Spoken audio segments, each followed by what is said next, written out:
Secrétaire général, mesdames et messieurs les membres du CSFM, bienvenue à nouveau dans cette commission de la défense que vous connaissez bien. Je rappelle le CSFM qui a été créé en 1969, qui est l'instance nationale de concertation des militaires. Souvent, on connaît les exigences liées à la condition militaire, on connaît un peu moins les concertations dans les unités, dans les armées et au niveau national. Donc le CSFM est cette instance nationale de concertation. Il est appelé à s'exprimer sur les questions à caractère général relative à la condition militaire. Il est également obligatoirement consulté sur les projets de texte à portée statutaire, indiciaire ou indemnitaire. Sa composition et son organisation assurent une représentation optimale de la diversité des armées, de la diversité des corps, de la diversité des grades et de la répartition territoriale comme en Outre-mer. Le CSFM est constitué de 45 membres et d'un secrétaire général dirigé par donc le contrôleur général des armées Christophe Jacot, assisté d'une équipe d'une dizaine de personnes. Le CSFM a été saisi des articles 12 à 18 et de l'article 20 du présent projet de LPM 2024-2030. Même si l'avis du CSFM sur ces articles n'a pas vocation à être publié, j'imagine que vous ne manquerez pas de revenir sur cet avis et la position du CSFM sur l'ensemble des articles en question. Voilà, sur l'ensemble de ces sujets et tous ceux que vous souhaiteriez aborder. Nous serions ravis d'avoir votre analyse des apports de cette nouvelle loi de programmation et également de vos principaux points de vigilance. Mais avant toute chose, avant d'écouter le secrétaire de session, je vais demander au contrôleur général Christophe Jacot de présenter les membres qui composent cette délégation. Comme à l'accoutumée, pour des raisons de sécurité, les personnes présentes seront appelées uniquement par leur grade et prénom. Monsieur le contrôleur général, je vous cède la parole. Monsieur le Président, Mesdames et Messieurs les députés, je veux tout d'abord vous remercier d'associer le CSFM à vos réflexions sur les travaux de la future loi de programmation militaire. J'ai déjà eu l'occasion de présenter le CSFM et vous avez rappelé quelques éléments, Monsieur le Président. Permettez-moi tout d'abord, dans la mesure où notre audition se situe entre les organisations syndicales et avant celle des associations professionnelles, de rappeler deux éléments de compréhension qui me paraissent importants. D'une part, la singularité de la concertation militaire et du CSFM, et d'autre part, effectivement, de vous présenter les concertants et cette délégation. Alors, le premier point, c'est effectivement un point sur la singularité de la concertation militaire et des attributions propres du CSFM. Vous l'avez rappelé, Monsieur le Président, le CSFM, c'est l'instance nationale de consultation et de concertation des militaires. Il est présidé par le ministre des Armées. C'est vraiment un cadre institutionnel très particulier, puisque, comme vous le savez, les militaires ne disposent pas du droit syndical. Et il est amené à travailler, en fait, et à réfléchir sur toutes les questions, sauf les questions stratégiques, politiques ou d'organisation des forces et services, lesquelles relèvent du commandement. Et donc la concertation, vous voyez, c'est un mode de dialogue spécifique aux militaires avec le ministre et ses grands subordonnés, et qui permet d'aborder, dans le respect aussi des codes de la vie militaire, mais avec une totale liberté de pensée et d'expression, et ça c'est très important, les sujets fondamentaux qui les concernent, les militaires, dans les domaines statutaires et de leurs conditions. L'objet est donc large, comme le Code de la Défense d'ailleurs en dispose, dans son article L4111.1, il précise bien que c'est l'ensemble des obligations et des sujétions propres à l'État militaire, les garanties et compensations qui sont apportées par la nation aux militaires. Et le CSFM, lui, c'est la tête de chaîne en fait de cette concertation militaire qui exprime les avis de la communauté militaire sur des questions à caractère général de cette condition militaire. Il est obligatoirement consulté, ça c'est important, sur les projets de textes de loi, ça tombe bien aujourd'hui, et aussi des projets de textes réglementaires, des projets de décrets, par exemple, portant sur les questions statutaires, indiciaires et indemnitaires. Et quelle forme prend ce dialogue ? Eh bien, c'est un dialogue qui est sous forme consultative, c'est-à-dire que le CSFM, il informe, il s'informe lui-même, et il informe directement le ministre et les chefs d'état-major, les directeurs d'administration centrale quand il les rencontre. Il le fait de manière libre, il propose, il conseille, et il rend des avis qui sont consultatifs. Voilà, Monsieur le Président, ce que je voulais dire en premier point sur cette singularité de la concertation chez les militaires. Et le deuxième point, c'est d'aborder la situation des concertants et des représentants de la condition militaire et de vous présenter cette délégation. Donc en termes de composition, effectivement, le CSFM aujourd'hui, c'est 45 membres permanents, c'est-à-dire à temps plein. Et ce sont les seuls, d'ailleurs, dans la concertation militaire, c'est important. Ils sont issus des différentes forces armées, pas aujourd'hui, parce que c'est une représentation d'une délégation, mais le CSFM, lui, a toutes les composantes des forces armées, de l'armée de terre, la marine nationale, l'armée de l'air et de l'espace, la gendarmerie nationale, la DGA, le service de santé des armées, le service de l'énergie opérationnelle et le service d'infrastructure de la défense, sans oublier le service du commissariat des armées. Je ne sais plus si je viens de le dire, mais en tout cas, il est bien dans notre composition.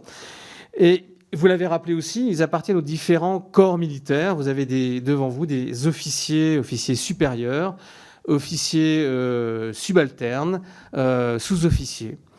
Ils sont élus pour un mandat unique de 4 ans, ce qui garantit à la fois un renouvellement et une non-permanence, une non-professionnalisation de leurs membres. Et l'autre particularité, c'est qu'ils sont élus parmi les représentants de la concertation, des forces armées et des formations rattachées, c'est-à-dire des services. Et ils sont bien élus. La particularité, c'est que parmi eux siègent 3 retraités désignés par le Conseil permanent, des retraités militaires. Alors, quelles sont finalement les caractéristiques de ces membres et de cette délégation devant vous ? D'abord, ils ont 3 qualités que je souligne toujours. Ce sont des militaires qui sont volontaires. Ils n'ont pas été désignés, je l'ai dit, ils sont volontaires. Ils ont été d'abord tirés au sort ou élus, selon le cas, puis élus pour rejoindre le CSFM. Ils sont représentatifs des différentes sensibilités de la communauté militaire. Ils restent affectés dans leurs unités, c'est-à-dire que ce ne sont pas des gens qui vivent dans l'univers parisien, des états-majors, mais ils restent affectés localement dans leurs unités. Et hormis le travail en commission ou en session, car nous avons une forme, je dirais, de fonctionnement qui est un petit peu qui est proche de celle que vous connaissez, Monsieur le Président, eh bien, ils demeurent proches du terrain. Deuxième qualité, ce sont des militaires qui sont légitimes. Ils ont été élus par leur pairs, par et parmi les membres de la concertation des armées. Troisième qualité, ce sont des militaires compétents, parce que du fait de leur permanence, du fait de leur expérience et du fait de leur technicité, eh bien, ils suivent les dossiers de l'administration et à son rythme. Donc voilà ce que je voulais préciser, Monsieur le Président, Mesdames et Messieurs les députés, avant de vous présenter plus particulièrement cette délégation de 6 membres. Ce sont les militaires suivants. La lieutenant-colonel Anne-Lise, qui est secrétaire du Conseil et qui est de l'armée de l'air et de l'espace. Le commissaire en chef de première classe, Samy, du service du commissariat des armées. La lieutenant de vaisseau, Diane Fabre, de la Marine nationale. L'adjudant Yvan, excusez-moi, je me suis un peu laissé avoir, mais bon, ça arrive. De l'armée de l'air et de l'espace, le caporal-chef Nicolas, de l'armée de terre, et le lieutenant-colonel retraité de l'armée de terre, Hervé, voilà, tout court. La secrétaire de session, Monsieur le Président, Mesdames et Messieurs les députés, se propose maintenant d'évoquer les thèmes d'attention du Conseil, les points d'attention actuellement, avant de se livrer aux questions. Merci, Monsieur le Secrétaire. Donc, Monsieur le Président, Mesdames et Messieurs les députés, c'est avec plaisir et fierté qu'une délégation du Conseil supérieur à la fonction militaire se présente devant vous afin de répondre à vos questions sur le projet de loi de programmation militaire. Nous mesurons la chance que nous avons de nous exprimer directement et nous vous en remercions. Donc, mon propos introductif va s'articuler en 3 temps. Tout d'abord, de quelle manière le Conseil a été associé aux différents travaux ministériels. Ensuite, un tout petit focus sur les articles du projet de loi que nous avons étudiés en Conseil, pour finir sur un focus sur un point d'intérêt majeur de la communauté militaire. En fait, en parallèle de l'étude de la loi de programmation militaire, il y a eu aussi 2 plans annoncés par le ministère. Donc, le nouveau plan d'accompagnement des familles et d'amélioration des conditions de vie des militaires, dit plan famille 2, ainsi que le plan d'accompagnement des militaires blessés et de leurs familles. Concernant l'élaboration du plan famille 2, le Conseil a participé activement. Nous avons soumis 38 propositions, 8 sont déjà effectives et 21 figurent dans le plan final. Nous avons aussi fait part de nos points de vigilance. Donc, c'est une poursuite des éléments positifs du plan famille initial. Une disponibilité effective des ressources budgétaires, pour mémoire 750 millions d'euros sur 6 ans, une mise en œuvre rapide de certaines mesures urgentes et une évaluation régulière des résultats obtenus. Concernant le plan d'accompagnement des militaires blessés et de leurs familles, le Conseil a aussi envoyé des propositions et nous assisterons mercredi prochain à la présentation du plan par la secrétaire d'État auprès du ministre des Armées chargée des anciens combattants et de la mémoire, Madame Patricia Miralles. Pour en revenir au projet de LPM, le Conseil a été invité à participer à 3 groupes de travail ministériels. Donc, le premier était sur l'avenir des réserves militaires. Nous avons donc formé un groupe de travail miroir au sein du Conseil qui a participé sur les différentes propositions du groupe de travail ministériel. Et ce groupe ayant vocation à perdurer, nous continuons aussi à travailler sur le sujet en interne. Le second groupe était celui sur environnement de travail et conditions de vie du militaire. Et évidemment, c'est quand même le cœur du travail du CSFM, donc nous travaillons en permanence sur ces différents thèmes. En fait, le dernier sujet était la mémoire combattante. Donc, un groupe de travail a été créé récemment au sein du Conseil pour poursuivre sur ce thème et pour éventuellement faire des propositions dans les mois à venir. Concernant l'étude de la LPM qui nous anime aujourd'hui, donc on a été saisi de l'étude de 8 articles, les articles 12 à 18 et le 20. Donc, ces articles couvrent des thèmes très variés et nous nous tenons à votre disposition pour les évoquer plus précisément au besoin. Donc, ces différents articles ont été accueillis favorablement par le Conseil avec parfois quelques observations. Et certains points répondent à des demandes anciennes du Conseil, comme par exemple la possibilité de servir dans la réserve lorsqu'un militaire est en congé pour convenance personnelle. Ce cas de figure se rencontre assez fréquemment sur des couples de militaires mutés en Outre-mer où un seul des 2 militaires est posté et l'autre est donc en congé pour convenance personnelle. Donc, nous avons aussi salué certains points, comme la création du statut d'apprenti militaire avec l'encadrement du travail des mineurs, le versement intégral de la rémunération mensuelle en cas de décès du militaire, ainsi que les avancées concernant la prise en charge et l'indemnisation des blessés en service. Donc, j'en arrive au point d'intérêt majeur de la communauté militaire, qui est la rémunération indiciaire. Nous avons appris lors de l'audition du ministre par votre commission que des travaux sur l'indiciaire allaient être lancés, ce que le Conseil appelle de ses vœux depuis longtemps. Nous avons évoqué dernièrement, lors des dernières auditions devant vous, les 4 piliers de la rémunération, que sont l'indiciaire, l'indemnitaire, le direct et le différé. Et concernant les rémunérations indiciaires, le Conseil a émis des demandes récurrentes sur le sujet pour plusieurs raisons. Donc, le tassement des grilles indiciaires par le bas avec les hausses successives du SMIC. Et en fait, le fait d'attirer, valoriser et donner envie de progresser au sein des armées via les changements de catégorie en recréant un escalier social indiciaire. Actuellement, et mes camarades pourront développer avec d'autres exemples, nous avons des sous-officiers qui deviennent officiers, doivent avoir une compensatrice pour ne pas perdre en rémunération indiciaire pendant quelques années avant de pouvoir basculer sur une nouvelle rémunération et voir une progression indiciaire. Donc, Monsieur le Président, Mesdames et Messieurs les députés, nous nous tenons maintenant à votre disposition pour répondre à vos différentes interrogations. Merci. Alors, nous allons commencer par l'intervention du rapporteur Jean-Michel Jacques, qui a la parole. Merci beaucoup, Monsieur le Président, Monsieur le Contrôleur Général, Mesdames, Messieurs les membres du CFM. Content de vous revoir parce que j'ai eu l'occasion déjà d'échanger avec vous lors d'une audition, on va dire, en tête-à-tête en tant que rapporteur. Je voulais vous revenir un petit peu sur votre travail de concertation. Qui paye, parce que vos alertes constructives sur la nécessité de revaloriser l'escalier social que vous venez d'évoquer, mon colonel, a été entendu parce que, je ne sais pas si vous le savez, mais avant-hier, en hémicycle, le ministre des Armées a évoqué cette nécessité de travail sur ce sujet lors des débats sur le rapport du bilan de la LPM passé qui a été fait par nos collègues Chenevard et Jacobelli. Donc, je voulais vous dire que votre travail de concertation, constructif aussi, paye aussi, parce que vous voyez, de la discussion aussi permet de mettre en valeur un certain nombre de choses. Et bien sûr, tout n'est pas fait, mais les choses sont en route et vous pouvez compter sur notre vigilance. Je voudrais vous poser 2 questions, vous attirer votre attention et vous demander votre point de vue sur l'article 12 du projet de loi de programmation militaire qui permettra aux blessés lors d'une mission opérationnelle d'obtenir la réparation intégrale de leur préjudice sans avoir à démontrer la faute de l'État. Et puis sur l'article 13, qui lui garantira aux ayants droit des militaires décédés en service le versement du reliquat de la solde du mois du décès. Comme vous le savez, il y avait cette situation dramatique. Si la personne, votre camarade mourait au milieu du mois, le reste du mois n'était pas soldé pour sa famille.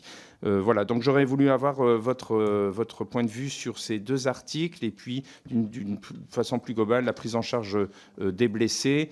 J'ai eu l'occasion la semaine dernière, l'autre d'avant, d'être à l'inauguration d'une maison Athos. C'est vraiment une avancée intéressante et c'est vraiment de belles structures. Voilà, si vous pouvez me donner votre point de vue sur la prise en charge des blessés physiques, mais aussi psychologiques. Merci. Merci. Je vous propose de prendre l'ensemble des interventions. Si vous le souhaitez, vous pourrez faire une réponse consolidée. Pour le groupe Renaissance, la parole est à Anne Genetet. Merci, Monsieur le Président. Merci à l'un et à l'autre pour vos propos liminaires et d'abord vous témoigner de la reconnaissance à tout le moins au nom de l'ensemble de mes collègues du groupe politique Renaissance pour l'engagement de nos soldats et de ceux que vous représentez aujourd'hui pour notre sécurité à tous. Vous avez évoqué plusieurs points qui ont retenu mon attention. Vous avez parlé, mais mon collègue rapporteur vient de l'évoquer, les enjeux de rémunération, donc je vous laisse lui répondre. Car je voulais vous dire que nous y sommes extrêmement sensibles, nous en avons régulièrement parlé, et nous savons combien ce point est important, parmi d'autres, et je voulais justement attirer votre attention et vous interroger sur la condition militaire en tant que telle, parce que, au-delà du vivier de talent, au-delà de la rémunération et des enjeux de rémunération que vous avez soulevés, la condition militaire en elle-même, on voit qu'il y a des attentes qui ont pu évoluer. Comment avez-vous vu ces évolutions et comment la LPM peut répondre aux attentes que vous avez pu observer parmi les nouvelles recrues? Et ma deuxième question portera sur, vous l'avez évoqué, l'apprentissage militaire qui pourrait se mettre en place. Comment le voyez-vous, vous, de votre côté? Quels sont les enjeux de cet apprentissage? Combien de personnes cela pourrait concerner? Et comment, une fois que l'apprentissage est terminé, comment vous envisagez, quelles sont vos recommandations pour pouvoir fidéliser ceux que nous aurons ainsi formés? Je vous remercie. Merci. Pour le groupe Rassemblement National, la parole est à José González.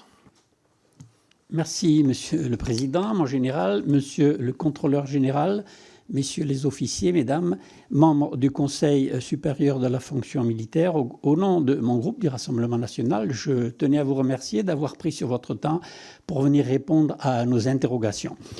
Récemment, le général Marc Conduit, directeur des ressources humaines de l'armée de terre, alertait sur le fait que 32% des jeunes manquaient à leur bataillon à l'issue de leur formation.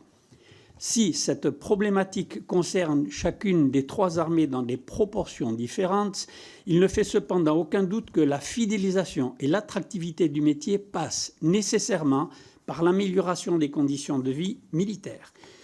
Pourtant, de nombreux décrochages de la part des jeunes semblent trouver leur justification dans les rémunérations et la mobilité offertes par le monde civil, notamment dans un contexte d'emploi accru de leurs conjoints.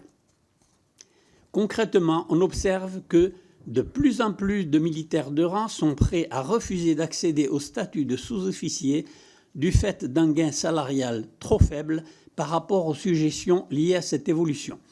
Seulement, cela engendre des conséquences préoccupantes, au premier rang desquelles se trouve la baisse du taux d'encadrement des plus jeunes, malgré la hausse des recrutements, pour ne citer qu'elle. Dès lors, cette nouvelle LPM et la mise en place d'une seconde version du plan de famille, notamment par l'engagement des collectivités locales dans ce processus de fidélisation et d'amélioration des conditions de vie militaire, œuvrent-elles réellement à pallier ces départs vers le secteur privé? Je vous remercie. Si je ne vois pas des représentants du groupe La France Insoumise, donc je vais passer directement au groupe démocrate. La parole est à Josy Poito. Oui, merci Monsieur le Président. Mesdames et Messieurs, merci d'être devant nous pour effectivement répondre à nos interrogations. Et la mienne, elle va peut-être un petit peu être en bordure, mais bon, voilà. Parce que mon intervention porte sur la situation des conjoints civils de militaires qui subissent donc par ricochet les contraintes imposées par la condition militaire. En raison des mobilités, les conjoints sont confrontés à des difficultés à trouver de nouveaux emplois. Les carrières sont hachées et cela a un impact sur le niveau de leur pension de retraite, mais aussi sur leurs droits sociaux. Ce sujet n'est pas directement lié à l'exercice du métier militaire, mais le Conseil supérieur de la fonction militaire est tout de même concerné puisque vous êtes aussi une instance de dialogue qui permet d'entretenir l'efficacité opérationnelle, entre autres vecteurs, par le moral des unités. Quand Florence Parly, ministre des Armées lors du quinquennat précédent, plaidait en faveur du plan famille, elle déclarait « Ce sont les soldats que l'on recrute, mais ce sont les familles qui s'engagent ». Tout est dit. Nous avons le devoir, me semble-t-il, d'innover dans la reconnaissance de l'engagement de nos soldats et de leurs familles dans la LPM à venir. Le plan famille 2 va incontestablement dans le bon sens, avec une hausse significative de son budget à 750 millions d'euros. Mais peut-on mieux prendre en compte les conjoints ? Nous touchons aussi un enjeu d'égalité entre les femmes et les hommes. Selon les évaluations de l'association Women Force, 85% des conjoints sont des femmes, souvent avec des emplois à mi-temps. Cette association défend de nombreuses propositions, comme la reconnaissance pour la retraite, de trimestres de bonification au titre du soutien à la condition militaire sur le modèle du nouveau statut du proche aidant. Mais les conjoints dénoncent aussi des anomalies sur le plan de leur protection sociale dans le cas de mobilité à l'étranger ou même dans le Pacifique, en Nouvelle-Calédonie ou en Polynésie, où il n'existe pas de portage simple de droits sociaux. Il serait trop long de décrire ici la diversité des complications rencontrées, vous devez d'ailleurs les connaître. Quel est votre avis sur ces sujets ? Avez-vous déjà été saisi de ces difficultés et avez-vous déjà abordé des pistes de résolution ? Merci beaucoup. Merci. Pour le groupe socialiste, la parole est à Mélanie Thomas. Merci, Monsieur le Président. Je m'excuse pour mon arrivée tardive. Monsieur le Contrôleur général, Mesdames, Messieurs les officiers, je vous remercie pour votre présence ce matin. Votre participation à la préparation de cette LPM est essentielle pour qu'elle puisse bénéficier aux conditions d'exercice de nos militaires. Le gouvernement a promulgué la réforme des retraites qui affecte aussi les militaires. Quel regard portez-vous sur les ajustements portés par la réforme, notamment le renforcement de la bonification de pension au 5e de tous les militaires et la soutenabilité de l'allongement des carrières, dont on sait que certaines sont difficiles. Ensuite, pour les militaires des 3 armées et de la gendarmerie, la part des primes et indemnités dans la solde brute représentait en 2020 38% en moyenne et oscillait entre 47% pour les officiers supérieurs et 29% pour les militaires de rang.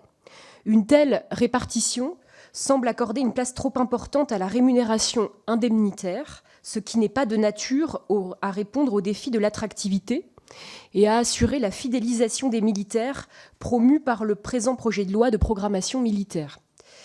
On ne peut que souligner les conséquences défavorables de cette répartition sur la pension militaire de retraite et les limites de la prise en compte par la seule voie indemnitaire des conséquences de certaines suggestions. Dès lors, dans le cadre de la NPRM, pensez-vous qu'un meilleur équilibre entre la rémunération indiciaire et la rémunération indemnitaire de nos soldats est atteignable ou souhaitable ? Je vous remercie. Merci. Nous avons terminé avec les orateurs de groupe. Nous avons une question complémentaire que je propose de prendre maintenant. La parole est à Mickaël Taverne. Merci, Monsieur le Président, Monsieur le Contrôleur général, Mesdames et Messieurs les militaires, membres de la délégation, mes chers collègues. La nouvelle loi de programmation militaire fixe l'objectif, somme toute assez ambitieux, d'atteindre 275 000 ETP dans nos armées en 2030. Je dis ambitieux car nous savons quelles ont été les difficultés non seulement de recrutement, mais aussi de fidélisation dans nos armées ces dernières années. Ainsi, en 2021, alors que l'objectif du ministère des Armées était de créer 300 postes supplémentaires, le résultat a été une perte nette de 785 postes. Cette problématique n'est pas nouvelle puisqu'en 2018 déjà, le sous-effectif du ministère s'élevait à 583 ETP, une situation qu'un rapport du Sénat expliquait ainsi, je cite, « Ce sous-effectif est porté essentiellement par les sous-officiers et les militaires du rang des 3 armées. Il relève de départs supplémentaires imputables à une forte concurrence du secteur privé, alors même que les recrutements sont portés à des niveaux élevés, et qui s'explique aussi par la grande difficulté à trouver des profils remplissant les attentes en matière de compétences et de qualifications, notamment pour les postes relatifs à la cybersécurité et au renseignement. Face à ces difficultés qui peuvent légitimement nous inquiéter quant à la bonne réalisation de l'objectif précité fixé par la LPM, ma question est simple. Quels sont les principaux obstacles identifiés au recrutement et à la fidélisation de nos soldats et donc les principales raisons de ce manque d'attractivité Et quelles sont, à vos yeux, les meilleures solutions pour y remédier? Je vous remercie. Très bien, merci. Et alors, comme on a un peu le temps, je vais me permettre de poser également une ou deux questions. Peut-être qu'il serait utile que vous puissiez nous faire un petit point sur le logement, qui est un point important de la condition du militaire, compte tenu des exigences liées à la fonction. Et puis, vous avez parlé de votre travail au sein du groupe de travail réserve, parmi les 3 GT. Aujourd'hui, à ma connaissance, le CSFM est composé uniquement de militaires d'actifs. Et il y a effectivement le CSRM pour gérer les questions non statutaires liées aux réservistes. Que penseriez-vous d'intégrer éventuellement des réservistes au sein du CSFM pour traiter des conditions statutaires liées aux fonctions de réservistes? Voilà, je vous cède désormais la parole pour y répondre selon les modalités que vous choisirez. On va regrouper les questions en fait par grand thème et je vais laisser la parole au commissaire en chef Samy. On va commencer par les blessés. Oui, merci. Monsieur le député, vous avez évoqué effectivement la question de la réparation intégrale et de la prise en compte des blessés au sein de la LPM.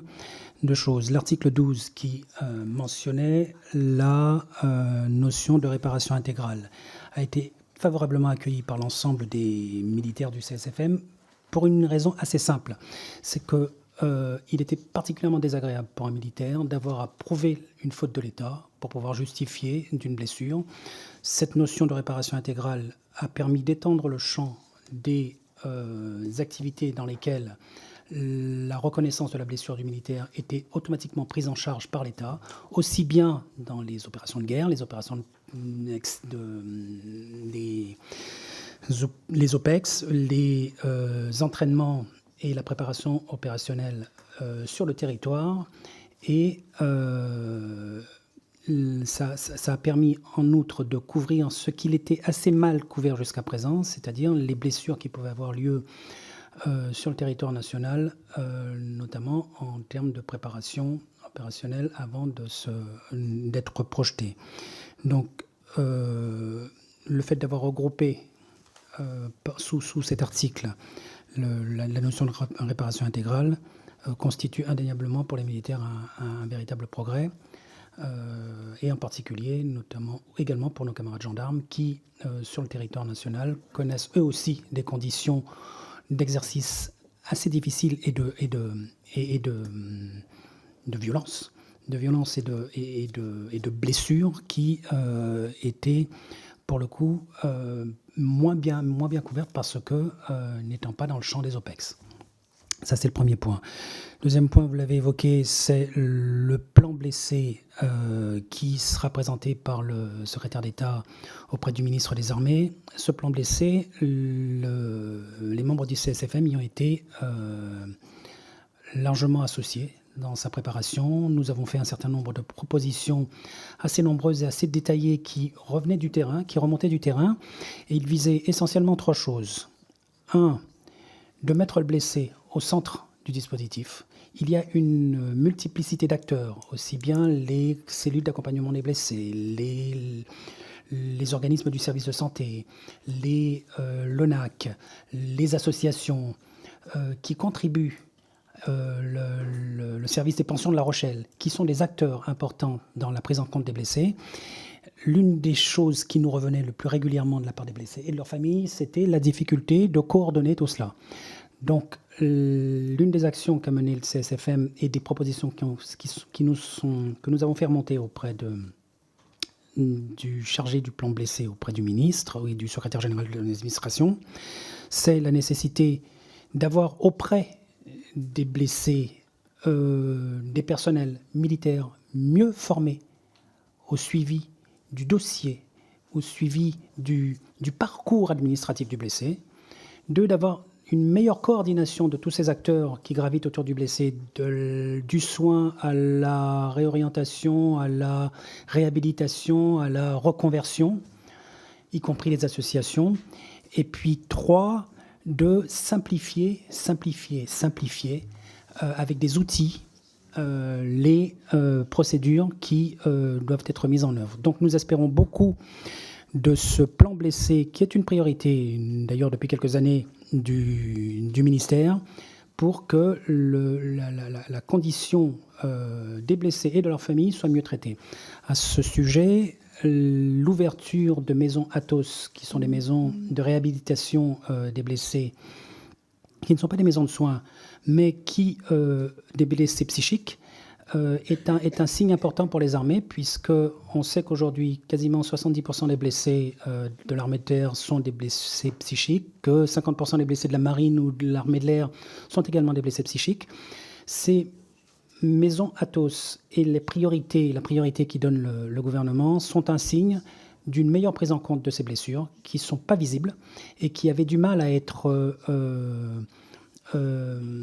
prises en compte par les militaires et par l'institution elle-même et qui aujourd'hui ne sont plus des blessures honteuses mais sont traitées comme la blessure physique. Voilà ce que je pouvais vous dire sur le plan blessé sur lequel nous attendons énormément de progrès. Le caporal-chef Nicolas pour la solde continue. Monsieur le Président, Mesdames et Messieurs les députés, concernant l'article 13 portant sur la protection des ayants droit des militaires qui sont décédés en service en garantissant le versement du reliquat de solde du mois de décès, il s'agit tout simplement en fait d'une équité de traitement entre les agents de la fonction publique et la communauté militaire. Et en fait, il faut également saluer le symbole fort que ça représente. C'est une reconnaissance de la nation envers la communauté militaire. Et ça n'appelait pas à observation. Il faut savoir reconnaître les avancées. Merci. Vous pesez vos mots, c'était même honteux qu'on réclame le reliquat de solde. En fait, c'est la correction d'une erreur vraiment. Quand on a découvert ça, tout le monde était assez stupéfait. Mais merci de peser vos mots dans vos retours. Enfin, je partage tout à fait ce que vous dites. Monsieur le Président, Mesdames et Messieurs les députés, donc concernant les attentes des recrues au recrutement, aujourd'hui les gens viennent s'engager dans les armées pour rechercher un métier hors du commun, un engagement spécifique et un sens qui va avec. Et forcément, dans ces attentes, on a un devoir qui va avec. Et donc, dans les attentes, il faut imaginer qu'ils aient un hébergement qui soit correct, une qualité de vie en unité qui soit aussi correcte, avec des services qui sont accessibles et des transports facilement pour aller dans certains régiments de l'armée de terre qui peuvent être un peu perdus.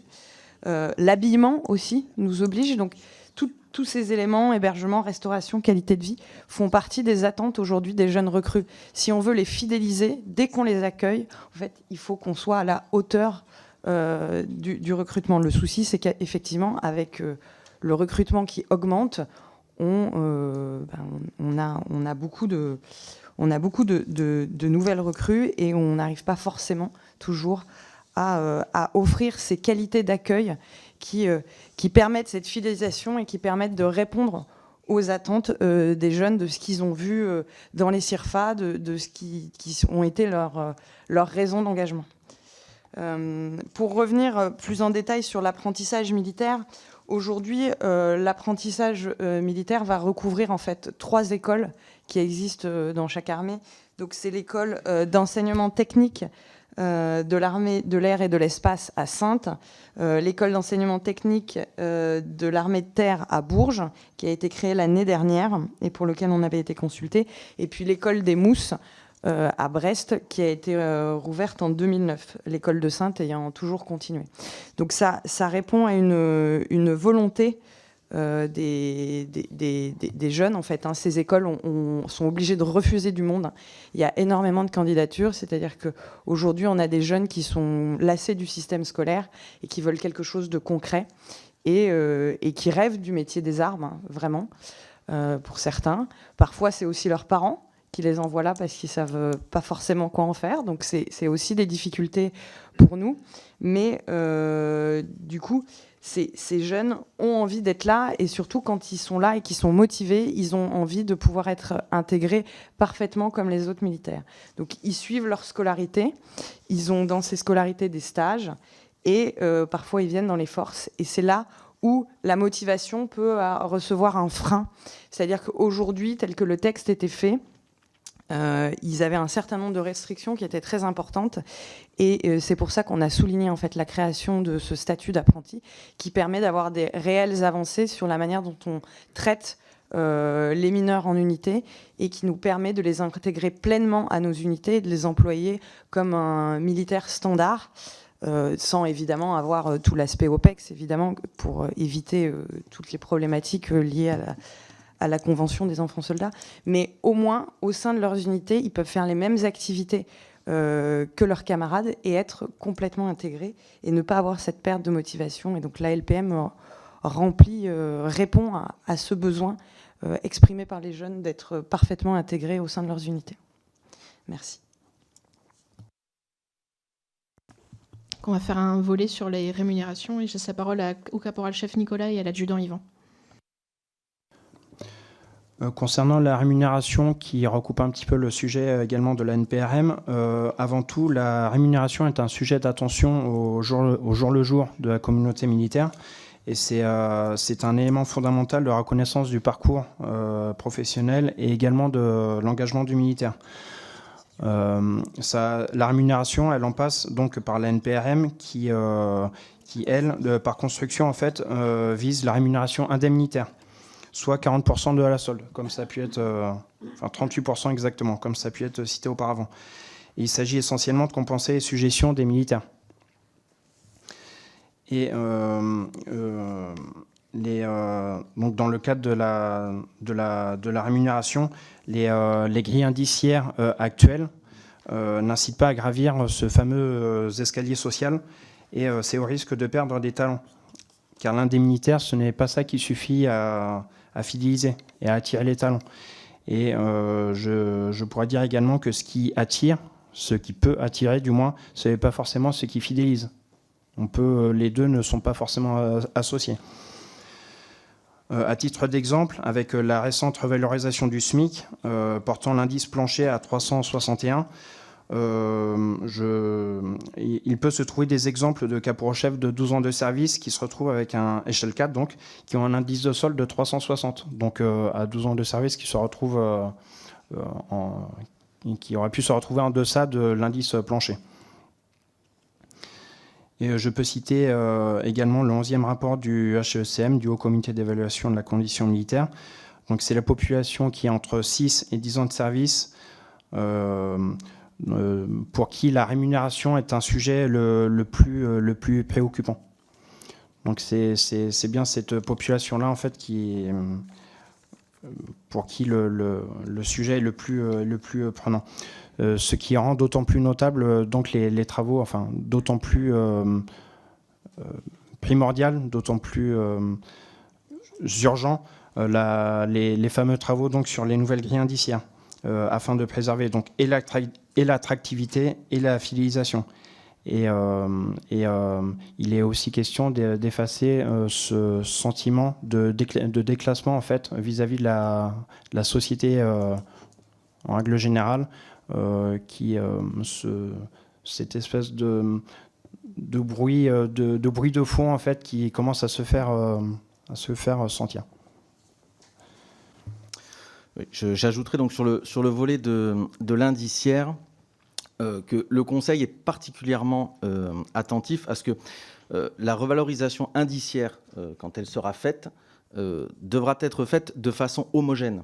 C'est-à-dire que ce que craint le Conseil actuellement, c'est que ces revalorisations indiciaires soient faites de façon très ciblée et qu'on se retrouve en fin de compte avec des mesurettes qui ne permettraient pas de faire un rehaussement général de l'indiciaire sur l'ensemble de la population militaire.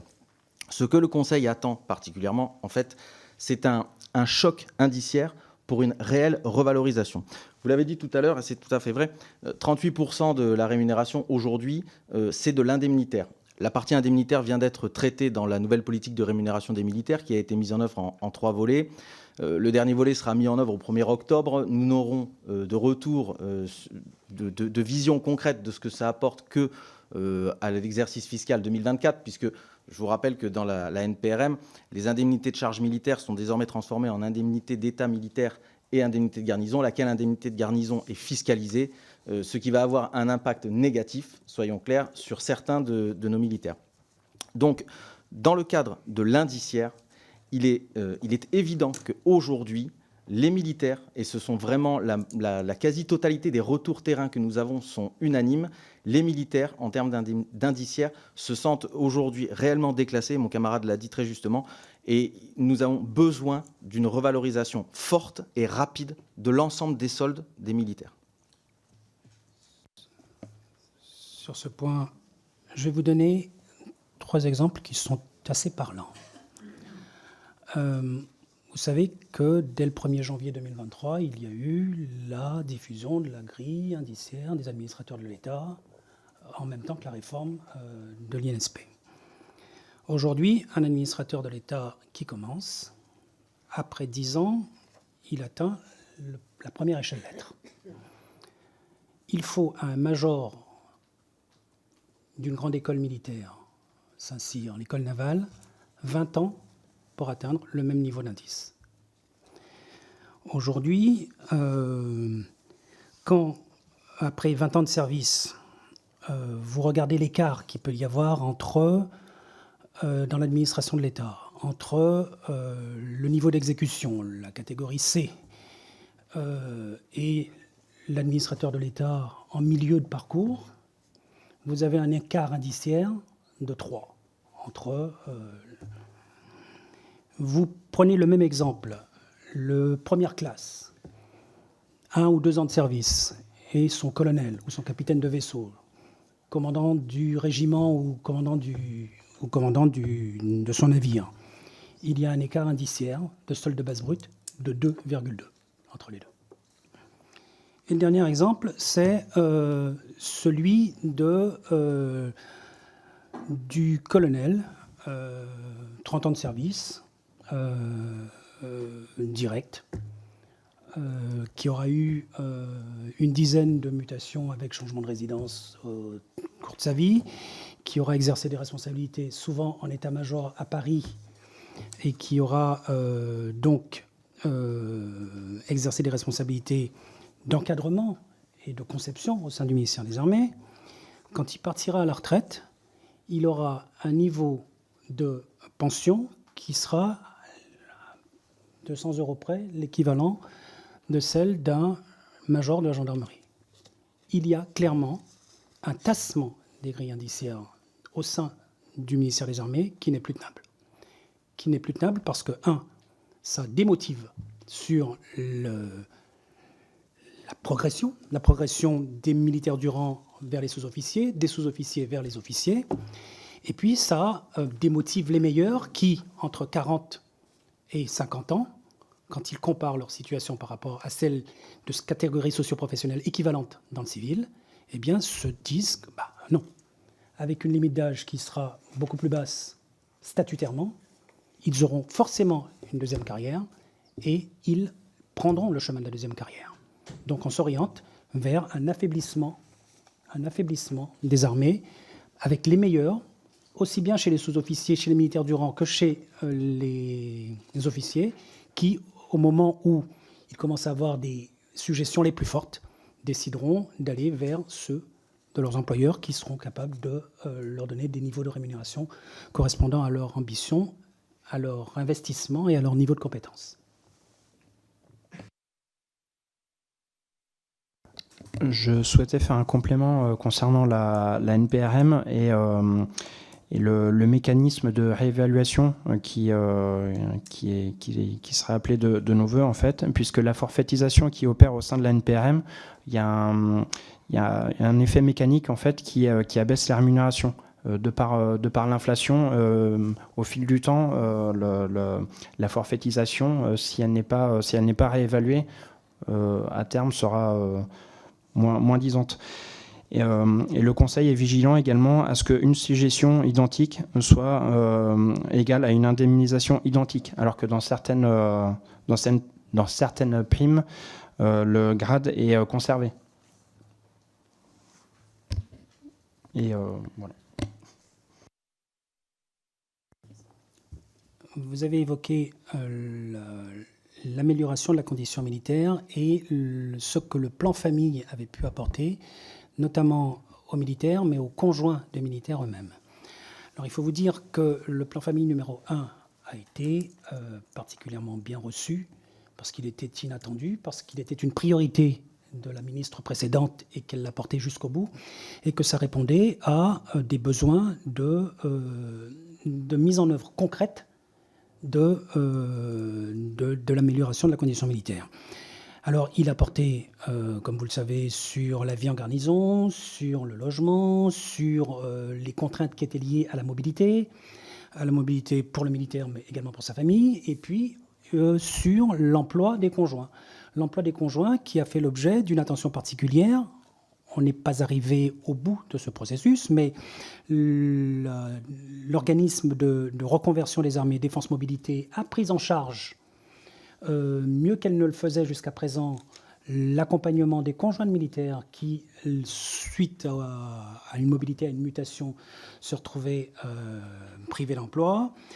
Il y a eu de façon continue le développement des réseaux d'assistantes maternelles qui a répondu d'une certaine façon aux besoins, de pouvoir prendre en charge la petite enfance, mais aussi de permettre à un certain nombre de conjoints de militaires de trouver une activité par ce biais.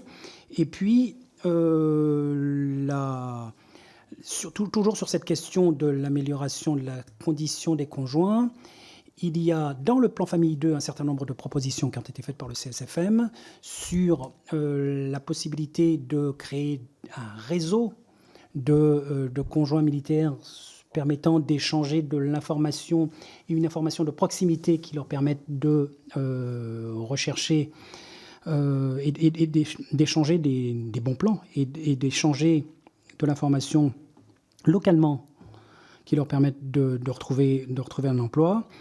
Ce volet, ce deuxième volet du plan famille numéro 2, le CSFM a eu l'occasion de le dire au chargé de mission et au ministre lui-même, il y a une chose importante. Il faut pérenniser ce qui a été mis pour le plan famille numéro 1, notamment ce qui concernait toute la politique de logement et d'hébergement.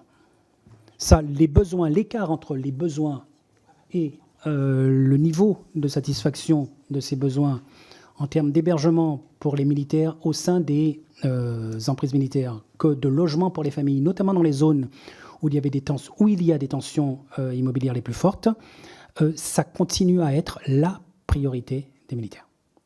Le logement et l'hébergement des militaires du rang, mais également des ce qu'on appelle les célibataires géographiques, dans les BCC, les bâtiments cadres célibataires, sont aujourd'hui une priorité pour le militaire parce qu'il y a un accroissement du célibat géographique lié aux besoins de stabilité de la famille, lié aux besoins de stabilité des conjoints qui veulent poursuivre aussi une carrière parallèlement à celle de leur conjoint militaire.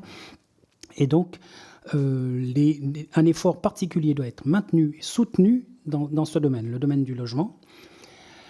Le plan Ambition Logement, qui a été initié par le ministre et qui permettra sur 30 ans de rénover le parc de logements domaniaux et de créer des logements supplémentaires, est un plan dans lequel il y a un certain nombre de moyens financiers qui sont mis. Les attentes sont fortes, bien évidemment, et le délai nécessaire, le temps de l'infrastructure n'est pas le temps des familles mutées, je le rappelle, pour les militaires tous les 3 ou 4 ans en moyenne. Le taux de mutation chez les militaires est le plus important de la fonction publique. Ce plan Ambition Logement, on en attend énormément. On en attend énormément pour faire baisser la tension dans les zones où il y a une demande de plus en plus forte. Nous étions récemment dans la région bordelaise, sur la base de Cazaux. Le commandant de base nous disait « Ma base, il y a 5 ans de cela, était l'une des plus demandées de l'armée de l'air. » Parce que dans une région particulièrement attractive, parce que une qualité de vie qui faisait que les aviateurs avaient goût à venir sur cette base de Cazaux. Aujourd'hui, il a de réelles difficultés à attirer de l'aviateur dans cette base, parce que dans la région bordelaise, qui se situe maintenant à 2 heures de Paris, et après la crise du Covid, eh bien, il y a quasiment plus de logements à la location. Les propriétaires préfèrent louer en des saisonniers. 2, l'augmentation des prix des loyers est telle que le militaire aussi bien le militaire du rang que le sous-officier ou l'officier ont du mal à, je ne parle même pas de devenir propriétaire, simplement être locataire dans ces régions. Donc ça devient, dans les grandes métropoles où nous sommes installés, la question du logement est prioritaire. Et la question de l'hébergement est prioritaire. Et pour en terminer sur ce que, en termes de conditions militaires et d'amélioration de la condition militaire, le plan famille, nous attendons du plan famille, c'est une pérennisation des engagements financiers qui ont été pris, ma camarade l'a dit, 750 millions d'euros sur les 6 ans. C'est tout cet environnement de travail qui finalement contribue à une forme de fidélisation, à une forme d'attractivité et à une forme de reconnaissance de la spécificité militaire, bougeant régulièrement, ne choisissant pas son lieu d'affectation et à la fin, ayant, comme le dit la HCCM, dans les foyers de militaires, un niveau de vie de 20% inférieur à celui de catégories socio-professionnelles équivalentes, notamment du fait de cette mobilité et de cette impossibilité pour les conjoints d'avoir une carrière standard et une carrière continue. Voilà. Pour revenir sur les raisons du manque d'attractivité que vous évoquiez, il y a plusieurs raisons. C'est évidemment, donc là, on était sur plus de 20% de départs subis, ce que vous évoquiez. Les départs subis ont toujours existé dans les armées dès que la reprise économique était là. Forcément, c'est plus simple de se reconvertir. Et puis, les militaires sont des gens qui sont généralement plutôt recherchés.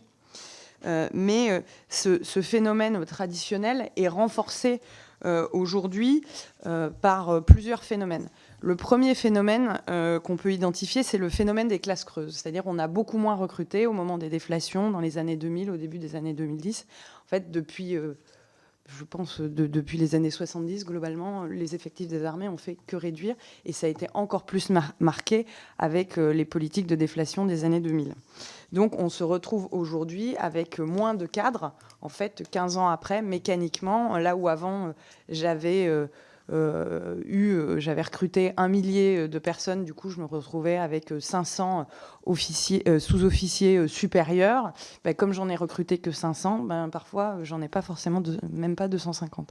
Et donc le phénomène est beaucoup plus marqué parce qu'on a moins de cadres et comme on augmente le bas de la pyramide, mais on a moins de cadres.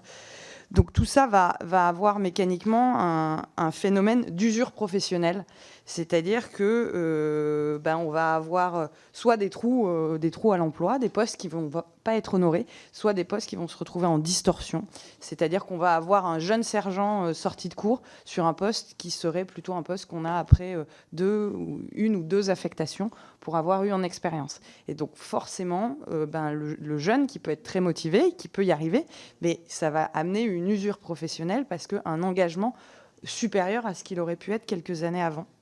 Mais on n'a pas le choix vu qu'on n'a pas recruté à l'époque le sergent-chef pour mettre à sa place. Et on a un deuxième phénomène qui est l'augmentation ces dernières années du nombre de missions opérationnelles. Il y a eu... toutes les armées ont été déployées fortement. Et donc, ces déploiements, c'est aussi une usure, puisqu'il faut s'entraîner. Il y a eu le renforcement de Vigipirate, de Sentinelle, qui, pour les régiments de l'armée de terre, est un gros coup, puisqu'il faut s'entraîner. Puis ensuite, après, on a les départs en OPEX. Mais c'est la même chose pour l'armée de l'air ou pour la marine, où dans le livre blanc, en fait, on prévoit un certain nombre de missions.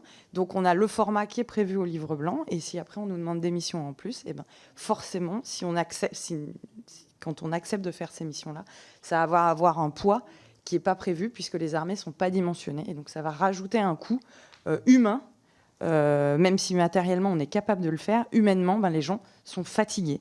Et je ne vais pas revenir sur ce qui a très bien été développé par mes camarades, mais au bout d'un certain temps, notamment quand vous arrivez après 15 ans d'ancienneté, que vous avez une famille, que vous voyez bientôt votre droit à pension s'ouvrir, vous commencez à regarder le civil et puis y avoir une certaine attractivité de conditions de vie, de plus avoir de mobilité subie, de pouvoir enfin se poser et ne plus avoir cette fatigue opérationnelle, cette usure professionnelle qui peut se mettre en place à cause de ces différents phénomènes. Oui, j'ajouterais donc effectivement pour compléter ce qui vient d'être dit, s'il est acquis ici, tout le monde en a parfaitement conscience que l'armée est un employeur qui ne fait pas de ségrégation au recrutement, puisque quel que soit votre niveau d'études, on a des postes à fournir. En revanche, il est évident que les systèmes d'armes actuels sont de plus en plus complexes et de plus en plus sophistiqués et nécessitent donc des capacités de plus en plus fortes. Et les personnels que nous avons besoin de recruter ou que nous formons sont particulièrement convoités par le monde civil. Et donc aujourd'hui, sans minimiser du tout l'impact sur le plan personnel de la carrière militaire, les exigences professionnelles sont aussi très difficiles. Et donc, je reviens sur ce que j'avais dit tout à l'heure, la rémunération indiciaire doit être absolument au niveau du recrutement parce que aujourd'hui, les compétences que possèdent nos militaires sont particulièrement enviées dans le civil et les entreprises privées sont prêtes à sortir le carnet de chèques.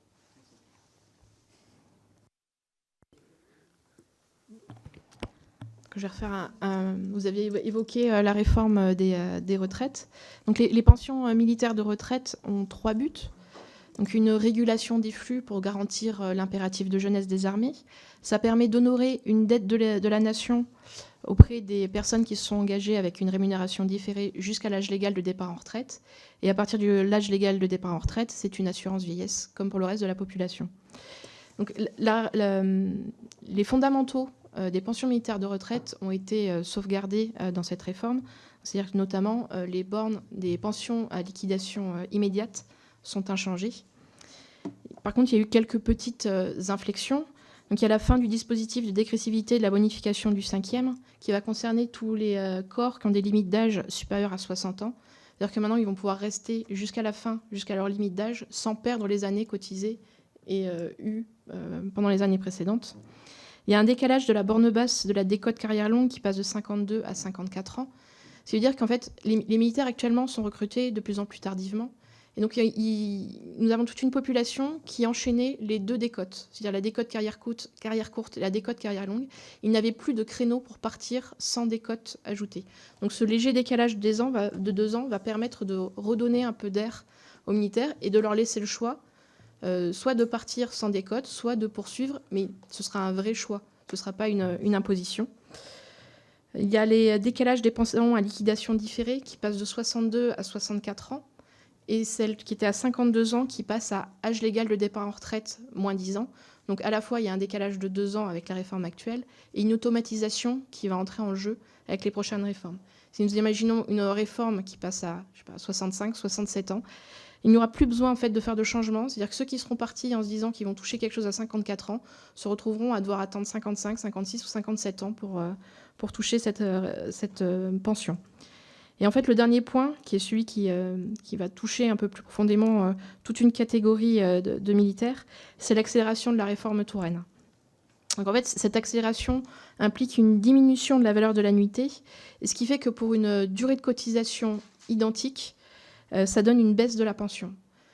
Et ça, une double implication, c'est qu'en fait, c'est que nos militaires rentrent de plus en plus vieux. On voit que en fait, souvent, les militaires ont eu une première expérience dans le monde civil et deviennent militaires ensuite, plus une augmentation de la durée de cotisation.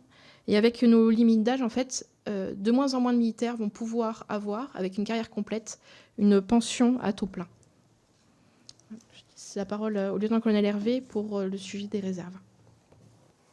Monsieur le Président, Mesdames, Messieurs les députés, vous avez vu que dans cette loi de programmation militaire, le volet réserve est assez important. Et donc la question que vous avez posée pour savoir comment sont entendus, écoutés les réservistes est prégnante. En effet, il existe un Conseil supérieur de la réserve militaire, mais qui se réunit assez peu et qui a compétence pour une partie des statuts, celle qui est spécifique aux réservistes, mais pas celle qui est commune. En revanche, le statut général des militaires donne compétence au CSFM pour la condition militaire de l'ensemble des personnels, donc aussi des réservistes. Il y a un petit peu un mélange des genres.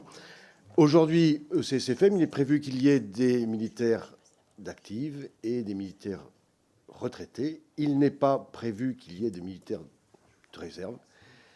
Ça fait l'objet de nombreuses réflexions. Pour le moment, il n'y a rien d'arrêté, mais comme vous l'a dit tout à l'heure notre secrétaire de session, des militaires du CSFM participent aux différents groupes de travail pour savoir si demain il serait utile ou pas de faire élire, d'une manière à définir bien entendu, un réserviste peut-être au sein du Conseil. C'est une option. Pour le moment, le Conseil n'a pas été saisi de cette question, mais on participe à toutes les études sur le sujet. Monsieur le Président, Mesdames et Messieurs les députés, sur ce sujet, le secrétaire général est également concerné, puisqu'il s'agit d'un sujet d'organisation de la concertation. Je n'ai pas manqué de me faire l'écho des réflexions du Conseil, qui lui-même est très ouvert sur le sujet de l'intégration des réservistes.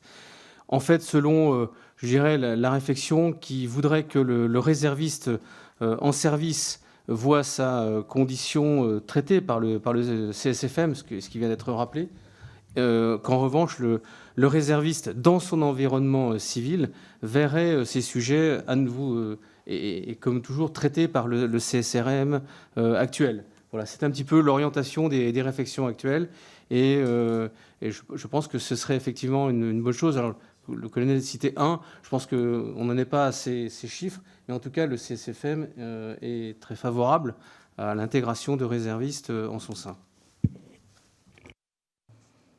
Je vais revenir sur le sujet précédent des pensions militaires de retraite, parce que j'avais oublié 2 points importants. Les militaires, pour 80% d'entre eux, vont avoir une seconde carrière dans le civil. Donc, du coup, 80% des militaires sont impactés par la réforme actuelle. Et le deuxième point, c'est que vous nous avez bien signalé tout à l'heure que 38% de la rémunération, et parfois ça monte plus haut en fonction des spécialités, c'est de l'indemnitaire, donc non pris en compte dans la pension. Donc le seul moyen de revaloriser les pensions militaires de retraite, c'est d'effectuer cette réforme indiciaire que vous avez bien compris, nous appelons de nos voeux le plus rapidement possible.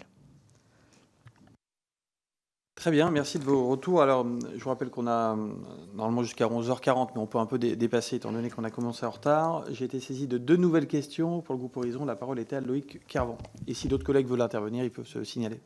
Oui, merci Monsieur le Président. Une observation peut-être surtout pour saluer les propos qui ont été tenus dans le cadre de la réflexion sur l'attractivité, sur l'apprentissage militaire. Parce que cet article 17 qui érige en apprentissage l'enseignement technique et préparatoire militaire me semble extrêmement intéressant. Il permet de prendre en compte les spécificités de l'apprentissage pour nos armées, et d'abord le fait que c'est une voie de recrutement majeure. Et puis, évidemment, comme député de Bourges, ville qui accueille le MPT, avec le président de la République qui a remis lui-même le drapeau de l'école, je ne peux que dire à quel point ces formations sont de très belles formations, extrêmement demandées, mais aussi très appréciées par les élèves. Et je crois que l'apport de la LPM, c'est aussi cela, au-delà des débats qui nous occupent très souvent sur des questions de capacitaire pure. Merci, Monsieur le Président. Merci. La parole est à Fabien Lenné, qui peut-être, quand il a entendu parler de CASO, s'est dit qu'il devait intervenir. Merci. J'allais le dire, parce qu'ils n'entendent pas avec le micro. CASO avait été évoqué. Donc, voilà. Voilà, pour que tout le monde l'entende avec le micro. Donc, oui, je m'excuse d'arriver un peu tard, parce qu'on est entre l'hémicycle et les visios, c'est compliqué. Et je voulais absolument être là, parce qu'on se nourrit toujours de ces auditions du CSFM. Et effectivement, arrivant ici, ma collègue Josique me dit que vous aviez évoqué les problématiques de logement à CASO, et sur lequel j'y suis sensible, puisque j'étais l'auteur d'un rapport que vous avez peut-être lu avec mon collègue Fürst sur le logement, la stratégie immobilière des armées sur l'hébergement et le logement en 2020. Et je suis tout ça, ces problématiques de près, et ayant été en plus le maire de Sanguinet, sur lequel est également la base de CASO, j'ai fait du logement militaire autant que j'ai pu, du logement social. Donc c'est vrai que j'ai bien vu qu'il y avait un déficit.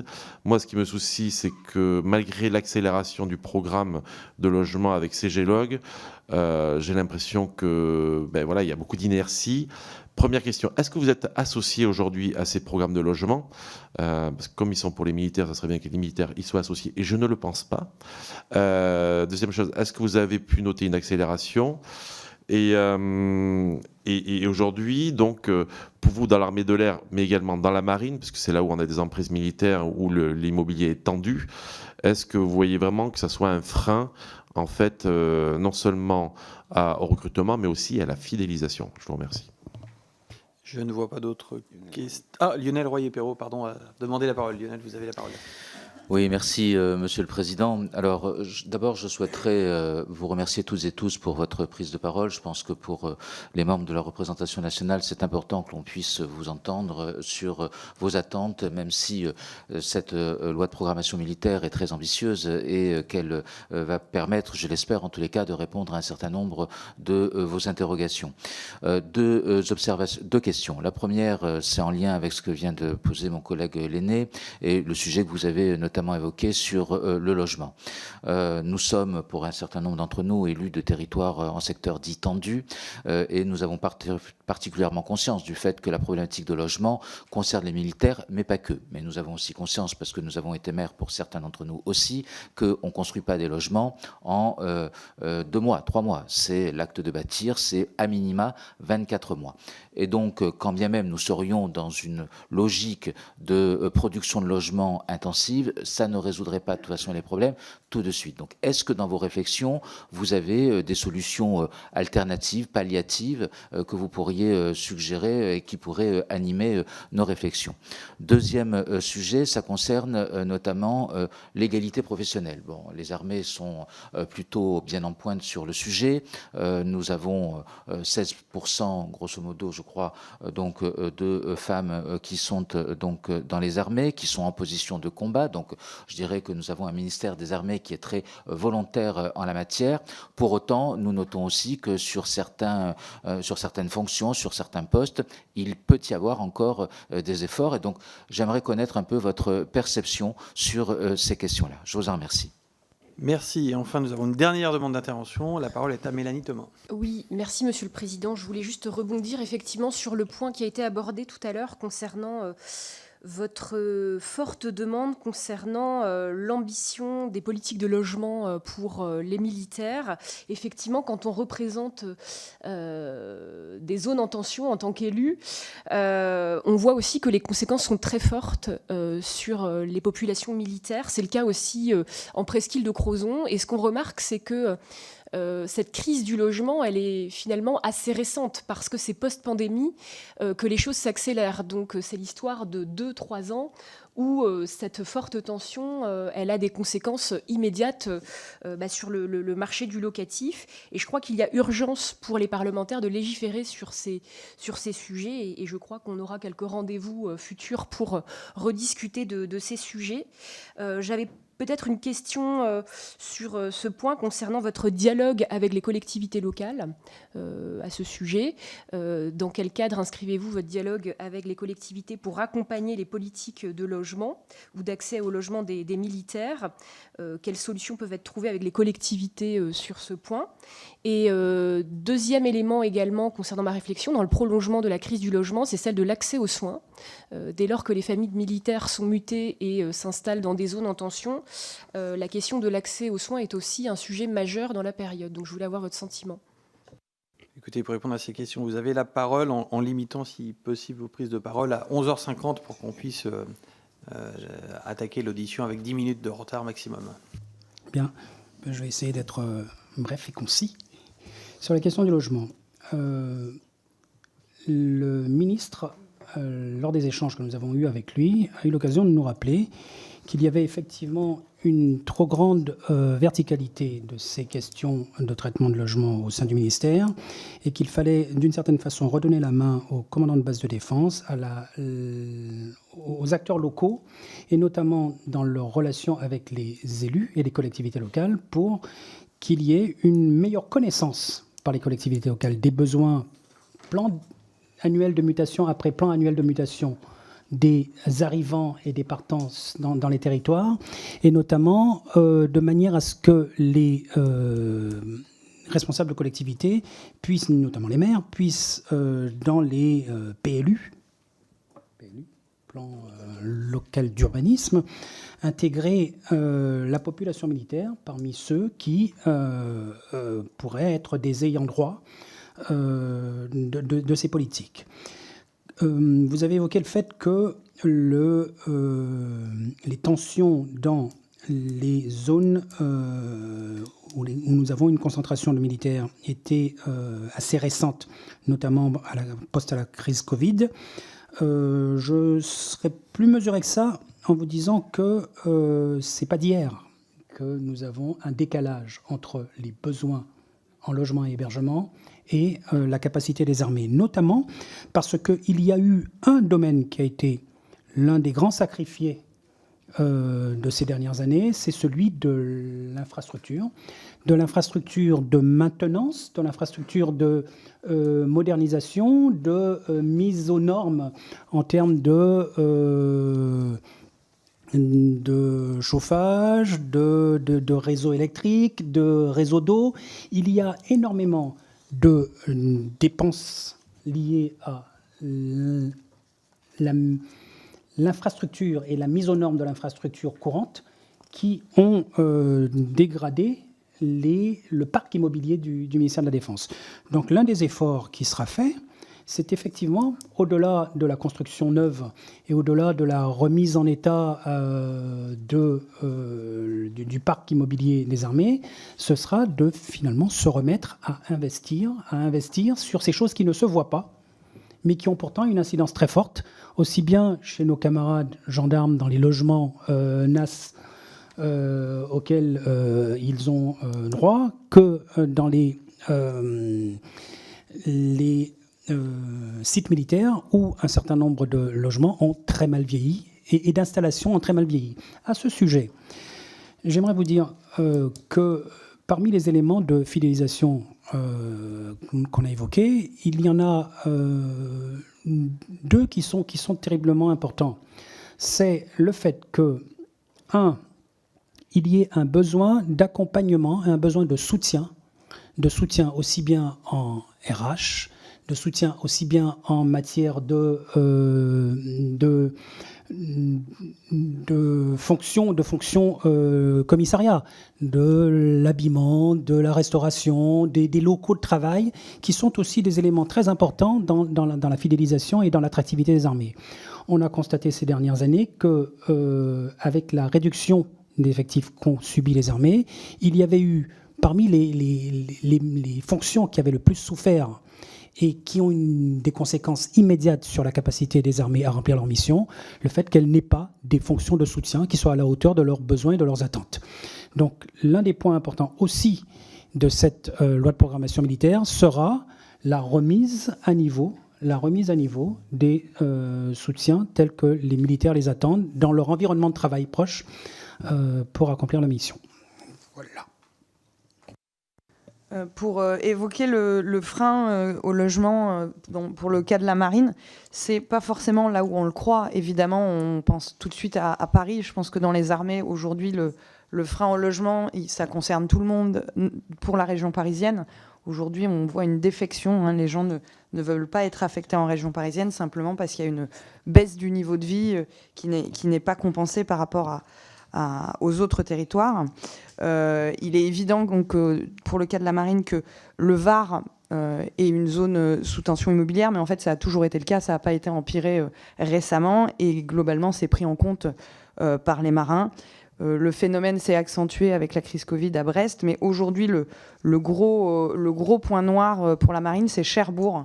Donc c'est pas une très grosse garnison, mais c'est vrai qu'aujourd'hui les logements partent en une journée. Il y a eu un gros développement économique de la région cherbourgeoise et les militaires ont des grosses difficultés à se loger, à trouver des choses qui correspondent à leur famille, et on a du mal à trouver des volontaires pour aller dans la région cherbourgeoise. Et ça permet de répondre un petit peu sur l'aspect médical, puisque c'est un des gros points noirs de Cherbourg, Aujourd'hui, c'est considéré comme un désert médical et les militaires qui sont affectés là-bas ont beaucoup de mal à avoir un médecin traitant ou un spécialiste. Ils font plusieurs heures de route pour voir un spécialiste. Et évidemment, comme le SSA a subi tous les divers éléments qu'on a évoqués, ils sont pas capables de répondre en fait aux besoins des militaires. Ils peuvent pas accueillir les familles ou ce genre de phénomène. Je vous remercie. Pour le point sur la parité femmes-hommes au sein du ministère, donc, vous avez évoqué les chiffres de féminisation. En fait, nous avons une nouvelle directrice de projet mixité qui a été auditionnée ici le 8 mars, je crois, donc la commissaire générale Bourdès. Donc, nous avons eu une première rencontre avec elle et en fait, nous avons mené des travaux avec elle pour poursuivre en fait le travail qui avait été initié précédemment. Donc, je ne peux pas répondre précisément à votre question pour le moment parce que le Conseil n'ayant pas encore fourni le travail, je ne suis pas en mesure de vous dire quelles pistes vont être soutenues par le Conseil sur ce sujet. J'ajouterai simplement une chose pour revenir sur le logement. Le ministre des Armées était à Évreux il y a quelques semaines. Il a annoncé des investissements à hauteur de 158 millions d'euros, dont 117 rien que pour les infrastructures. Je pense que ça va dans le bon sens, mais qu'il faut évidemment que ces investissements se fassent au niveau de tout le territoire. Et il y a clairement, oui, un besoin urgent d'investissement dans le logement. Bien, eh bien, écoutez, je crois que vous avez répondu à l'ensemble des questions. Merci beaucoup pour ces échanges et puis merci de votre double engagement, si j'ose dire, à la fois dans le métier des armes, mais également dans ce nécessaire processus de concertation qui fait que voilà, les suggestions liées à l'état militaire sont toujours compensées, doivent évoluer au fur et à mesure pour être compensées à la juste mesure par d'autres dispositifs. Donc merci pour ce double engagement et donc on aura sans doute l'occasion de se revoir à l'occasion de l'étude du projet de loi de finances 2024 qui sera la première année de cette LPM. Merci. Merci, Monsieur le Président.